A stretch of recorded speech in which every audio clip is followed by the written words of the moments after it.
Ooh, what's up, internet? My name is Nerdy, and this is One Piece episodes 118 and 119. We are getting there on Alabasta, y'all. We only have 13 episodes left, I think, or 12. I can't do math. But if you want that flowing through action, go to patreon.com/nerdynightly if you don't stay here, because I'm going to dive right into the sands. Let's do this. Oh, right, Sonic the Hedgehog attacked. I forgot about that. Of course they got the boobs into the fucking recap. One Piece is weird now because I don't get to pay attention for like the first 4 minutes of the video. I just sit here.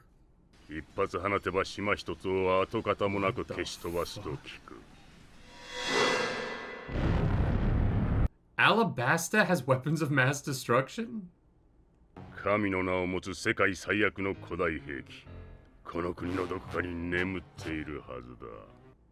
Sleeping. Oh, it's a person? Or like a dragon or something?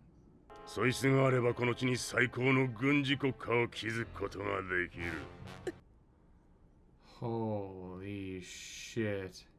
Can you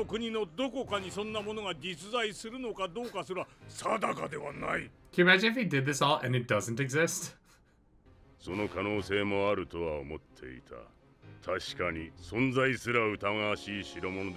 Alright, Crocodile's not a fool. I like that. I like that they keep him serious, you know what I mean? Like, Crocodile... Holy shit. Oh, it's bad.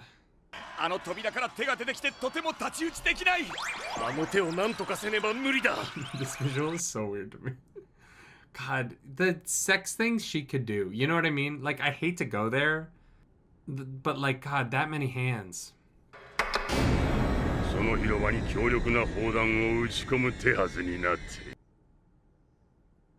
Oh no, is it like a buggy ball?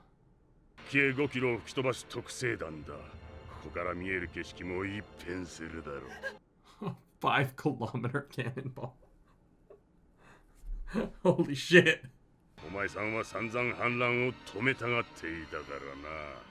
Oh fuck.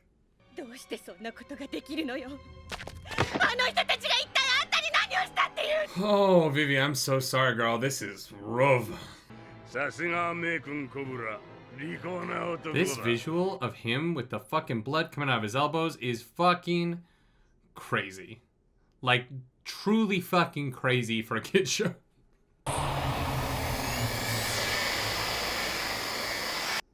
What the fuck is Luffy gonna do to this guy? Like, I just don't even see a way for him to fight it, you know? It just is that bad. Think frantically. The Climatact.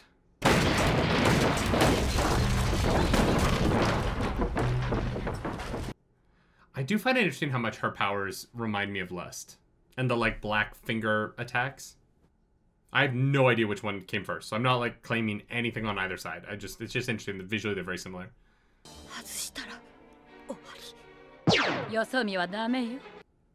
Sorry, I was too busy reading. Did she attack with her boobs?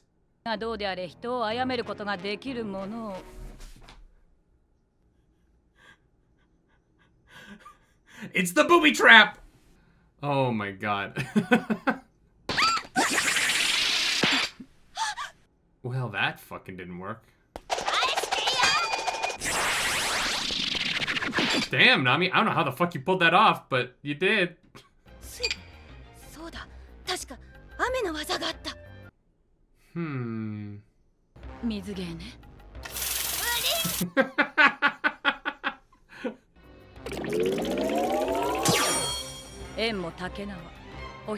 Oh my god, now she looks like fucking Reboot. Let's go! God damn. Nami's out here blowing bubbles while fucking getting trapped by boobies and hair.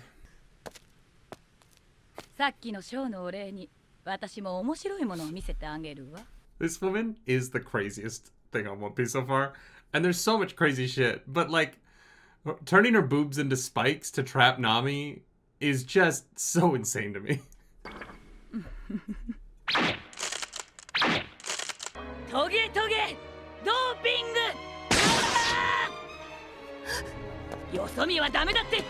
my god, she's too jacked now. Oh, Nami, what are you gonna do? She can blood dope from her own fingers. This shit is wild. Hold up, let me dope real quick. Oh, shit. Barely.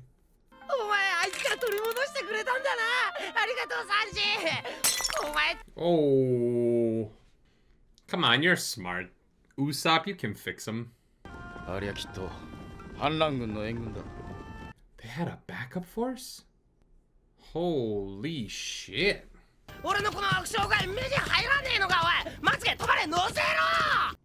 Usopp actually died because the camel was sexist. Or a pervert, or both. It's very complicated. Holy shit, mommy.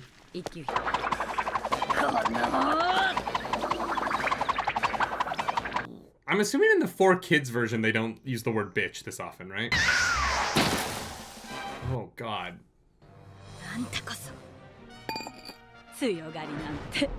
I can't wait for this character in the live action. She's gonna be amazing.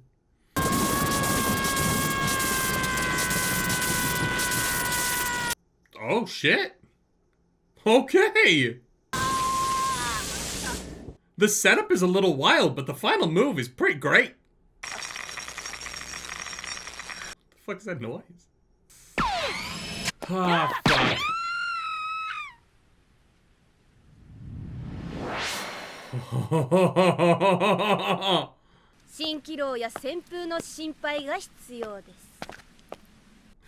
Mirages and cyclones.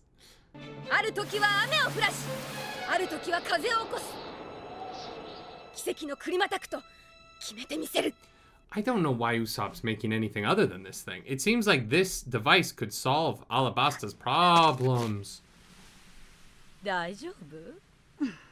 Oh no. Oh fuck.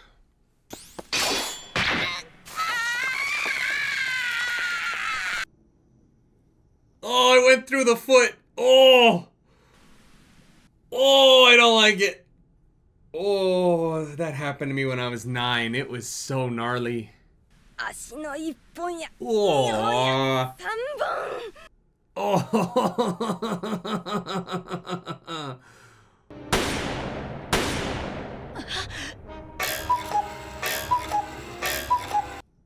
Usopp, what the fuck? Oh. What? Do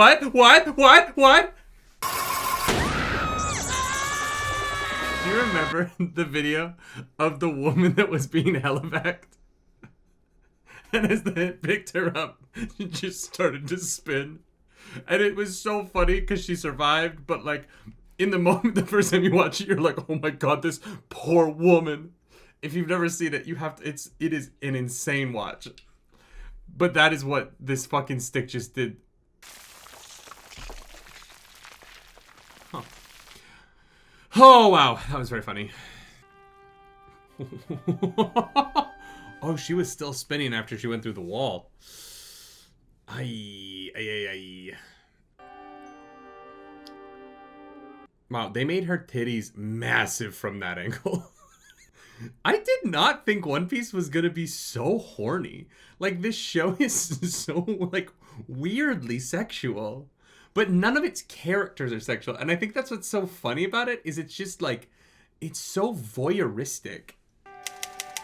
Let's go. Battle behind the Medi Assembly Hall. Winner, Nami. Yeah, it's a weird show in that it's very, like, visually sexual. But none of the characters live sexual lives. Yeah, it's fascinating.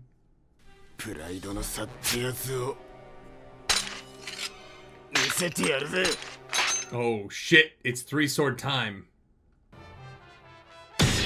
Spider. Just spider? Okay.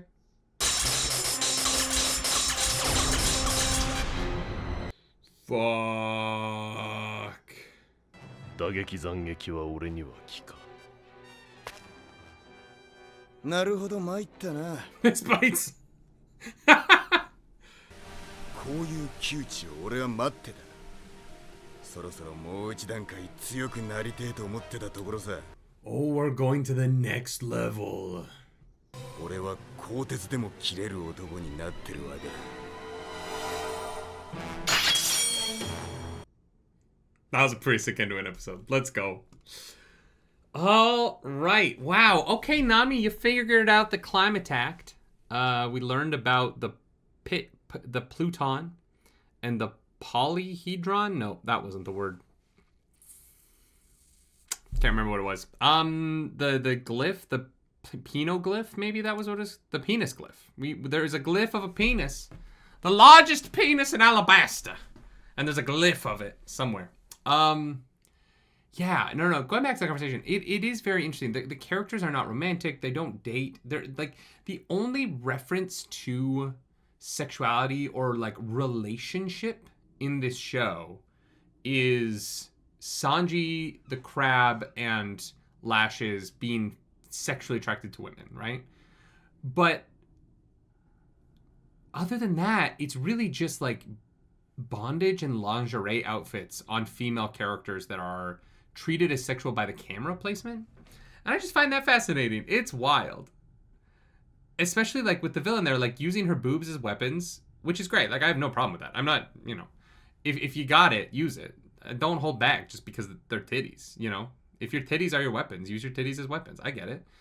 But then that one shot from like above her, I was like, oh wow, they really were like, oh my God, we're gonna fucking give her watermelons here. And I wonder, like, at some point in the show, does that sexual imagery translate to like healthy sexual living for our characters, or is it always just sort of this like very pervy thing that goes on in a show where the characters, other than like Sanji being a pervert, I guess, and maybe the whole show is just from Sanji's POV, but like it's just fascinating. But again, it's not really a complaint. Like, I'm not, like, mad at it. I think it's a little weird considering the show does feel marketed towards children. But they use the word bitch a lot. Like, it's not like this... It's not like the show's trying to be for kids, really. I think I went into watching One Piece with the wrong mentality about what the show was. Because this is really like a teenager kind of geared show, rather than what I thought was, which was a, like, 7 to 12, right? I would put this as, like, a PG-13, like a 13+. There's just too much blood. There's a fucking crucifixion. Like, this arc has been adult in ways that I just wasn't expecting, I think. But it's fun. Like, I love watching it, and I'm having a great time. I love these characters. I love that Nami got a win using her brain. I do wish she'd read the manual earlier, but like, can't always get what you want. She's a procrastinator, but she beat Spikes. She beat Sonic the Hedgehog, and I am proud of her for that. Because, otherwise, she'd be dead, and that would suck. Let's watch the next one. That was truly wild.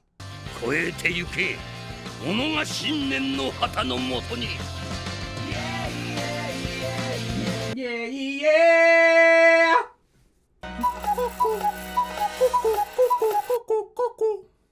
打撃斬撃は俺には効かん。なるほど、参ったな。I love that line. I see. This bites. Zoro's funny, man. And it's not that like what he does is funny. It's not that he's a clown like some of the other funny characters on the show are. He is funny. And I like that is a distinction between him and some of the other Straw Hats. 剣士ではこの俺には勝てねえ。 Which is why I'm the one who's going to. 過去にどれほどの剣士と戦ってきたのか知らねえが。Did you fight Mihawk? 口先だけは切れるようだな。 Here we go. Whoa. God, what would it feel like to get your like body that thin to cut? You know what I mean? Oh shit. Let's go, Zoro. This is gonna be sick in live action. He's got him on the defensive though. Zoro's gotta figure out a way to make an attack. Oh, there we go. Fucking as I said it. Kitty! Did he cut him? Let's go, Zoro! Oh shit! Boy's got skills. Dude's gonna be like totally untouched. He's gonna be just fine, and I'm gonna be very frustrated. Yep. He is A-okay. そうかこいつは全身刃物人間太刀筋に表も裏もありゃしねえんだ What are you putting together, Zoro? What's the noodle?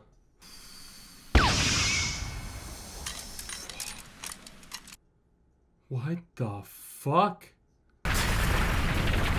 Oh, damn. See, that looked like what Mihawk did to Don Krieg's ships, right?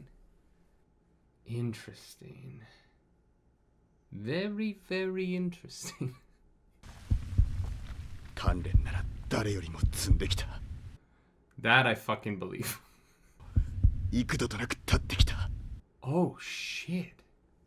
俺がお前に勝った時俺は鋼鉄 I love when they show flashes back to like 15 seconds ago. 触れる者皆傷つけるような剣は私はね剣だとは思わないわかるかい Oh, that's a fucking sick concept. Every time this dude shows up, it's just banger after banger after banger. You know what I mean? He's got that like 20 in his wisdom, probably an 18 strength, 16 constitution. I'm assuming he dumps intellect. I'm assuming he's not very book smart, you know? His dexterity's got to be through the fucking roof.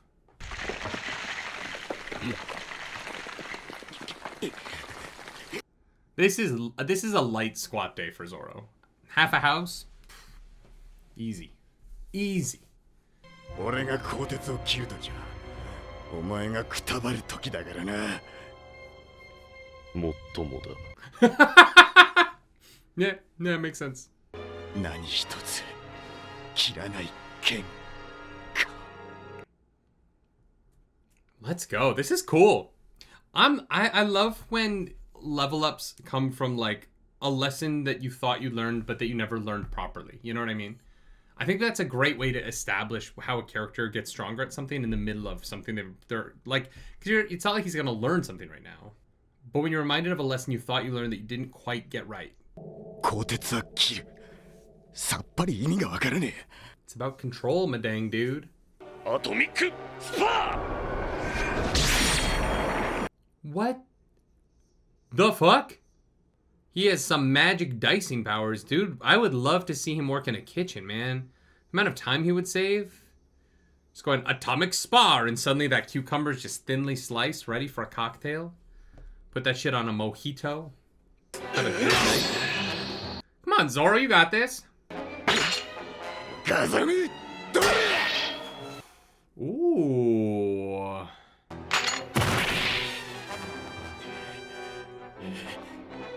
He can't have won because he hasn't learned his lesson yet. 憎ったらしい野郎だぜお互い様だ This fight's fucking sick. てめえの体を引き裂く武器なら Like my dick. Oh. スパイラルホー剣士じゃなけりゃ発掘屋かよ殺し屋だ Do they have excavators in One Piece? I guess they do. どんなスピードで回転してんだよ Oh man. It's a good thing Zoro has like super duper swords, you know what I mean? しまった Oh fuck. 死だ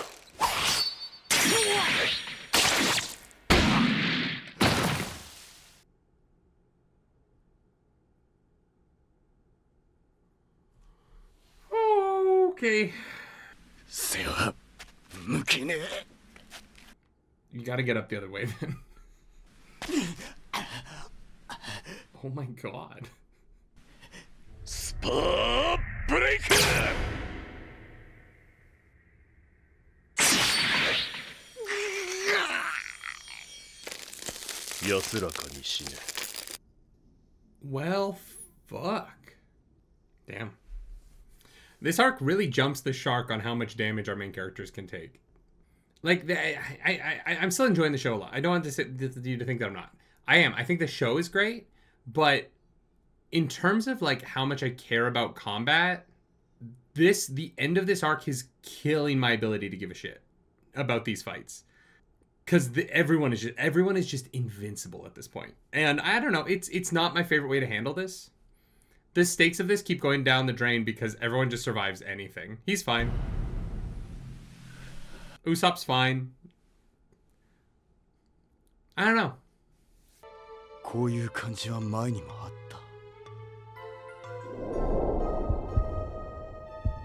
た。辺りがやけに静かで。 Yeah, I guess this has just always been Zoro. Like, he always just survives everything. I don't know. I think that I didn't mind it as much when it was Zoro, but when you give Usopp that same thing, it makes it less impressive when Zoro goes through this. 呼吸。石の呼吸。 The rhythm of a life is a powerful beat. いいかい？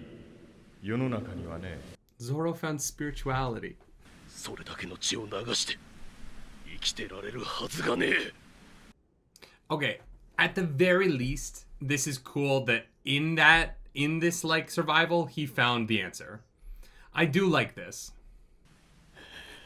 あとは俺に本当に鋼鉄を切る力があるかどうかだ。 All right, here we go. Is it gonna work? It fucking better. いいんだ。もう受けねえ。 Okay, that line, very cold. 一刀流居合。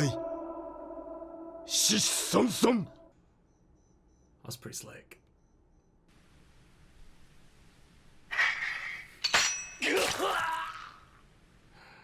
Damn. 礼を言う。 Let's go, Zoro. You figured it out.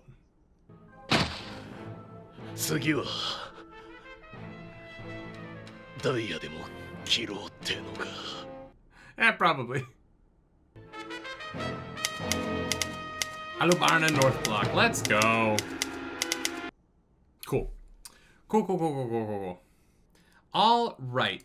I think that people are going to be upset with me for my feelings about that fight. I think that it's a cool fight. It's a great moment for Zoro, right? I just like, I do believe, I think that it is undercut. I don't think that I would mind it so much if it hadn't just happened within this arc to so many people, right? I think that my issue right now with this Zoro moment and with Usopp and with Luffy is that they're all together. And so like the Luffy one, the first one, I didn't mind as much. And I was like, oh shit, that's crazy. Luffy survived. That's wild.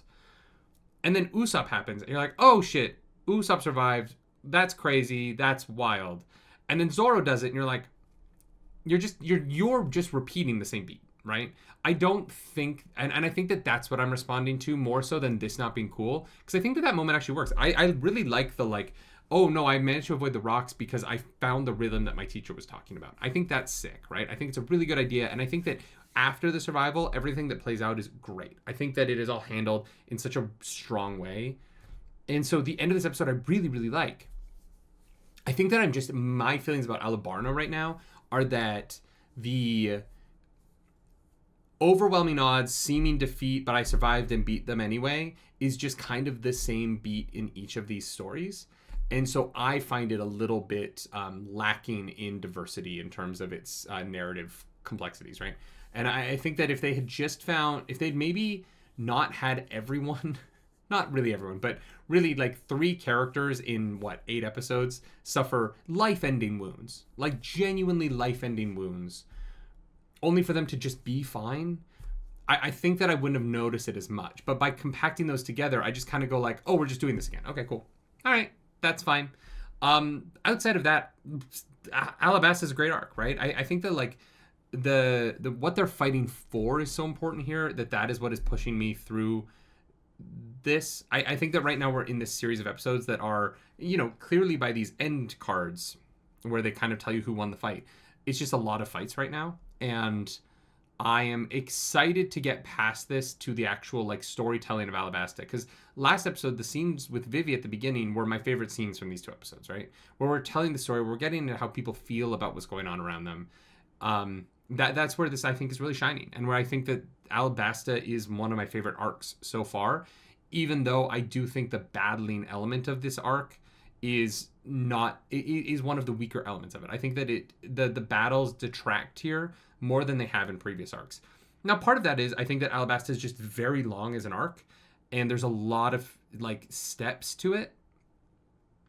And so, and there was a lot of filler that I think dragged Alabasta a little bit, right? And so, you know, we're out of the filler, we're into the good shit, and this is still good shit. But yeah, that's how I'm feeling. I love the show. You know, I love One Piece. I love the characters, but I have this feeling right now where I'm like, I kind of am okay if you don't show me that the character should be dead and then they're just not, because the show has played death as a factor before. I think that like without Belmare, it would be different, right? But Belmare's death sets up an expectation for what death means to these characters. Because Nami's character growth and her arc is fundamentally built upon she watched somebody die from a bullet, and so death is on the table. Every time after that people just survive far more grievous injuries, it makes you go like, well, but then, so was Belmare just weak? Like, what was Belmare missing that Usopp isn't? When you tell me repeatedly in the show, Usopp is weak. Like, Usopp's thing is not physical strength. And I'm struggling with that a little bit in these long extended combat sequences, because I'm like, well, they're not in danger, because you keep showing me that even if you show me that crazy hit that should kill a person, they're gonna be fine. And so just, yeah, in this long string of combat episodes, bouncing from one to one to one, I don't care as much as I would like to. I'm not as invested as I would like to be. But when it's the narrative shit, I'm super invested and I care a lot. I really want to know what's going on with Vivi's people. I really want to know what's going on with Cobra. I really want to know what's going on with Crocodile. I want to know where Luffy is, right? Like, how is he going to get here? How's he going to be involved in all this? I'm assuming they're not going to be able to stop Crocodile without him. But I might be wrong about that. Maybe Vivi takes him down. Maybe that, you know, the series turns that on its head a little bit and shows that this kingdom doesn't need an outsider to save them from their problems. That would be an interesting idea. But yeah, that's where I'm at right now. Interesting. I'm curious what these last 11 episodes of Alabasta do, what they feel like. It's gonna be a ride. If you like this video, like, subscribe to the channel. If you don't, hit the dislike button. Leave me in comments down below, because the algorithm god is hungry and we must feed her. This episode, that algorithm goddess is, I'm gonna go with Nami. She figured out the climate act, and it worked out for her. She survived that fight, and I'm really happy for her, because that was fucking crazy. If you want to follow me around the internet, you can. I'm at nerdynightly, and as always, do something nerdy tonight.